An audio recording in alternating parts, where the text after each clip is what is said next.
Guys, ito yung regulator na natin para sa foot pump. Medyo na late nga ito ng dating, kaya nauna na yung offset, nauna na.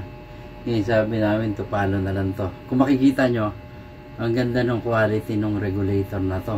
Tingnan nyo siya, para siyang asin Taiwan reg, ganun nakakinis.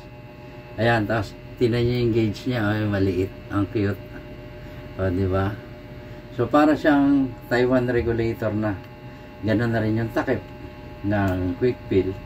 Tapos, tingnan nyo naman, puti yung o-ring niya. Hindi dilaw. So, ayan, diba? Ang ganda, ang kinis. Parang Taiwan reg na siya. Pero, hindi.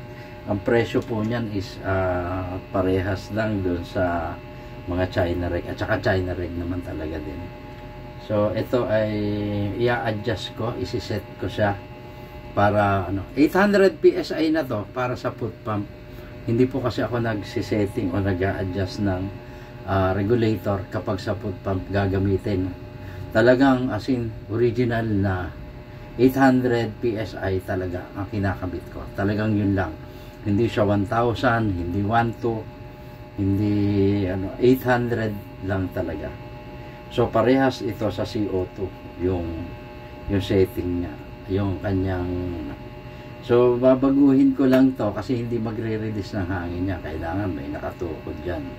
Yun, Ngayon, since ito hindi siya ganon, wala siyang pin doon sa kanyang offset. So, ito po ay huwag ninyong tatanggalin yung spring at saka yung pin. Okay lang na babaliktarin natin para gumana, pero hindi siya tatanggalin. So pag tinanggal mo yan, abnormal na yan. Kasi yung spring palagi ang may function. So yung ating gagawin is babaliktarin lang. Tinitingnan ko lang itong yan. Ang tigas. Ang tigas, ayaw makalas So baka ang gawin ko rito ikaw na muna kasi hindi ko makalas.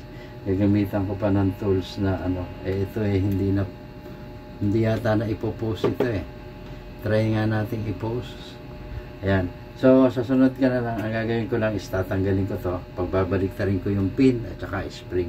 So ganun lang naman po ang dapat gawin kapag para mag-release siya ng hangin na hindi na kailangan ng tutusok dito sa pin ng regulator.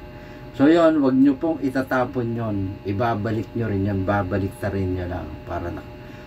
Ngayon, kahit umistak yung pin nya, yung spring lang ang kailangan gumagalaw. So yung pin nya kahit umistak yon, walang problema doon. So yun pa rin po, wag lang mawawala yung spring at talagang ibabalik yung spring dito. Once hindi mo binalik yan, abnormal na ang paglalaro niya.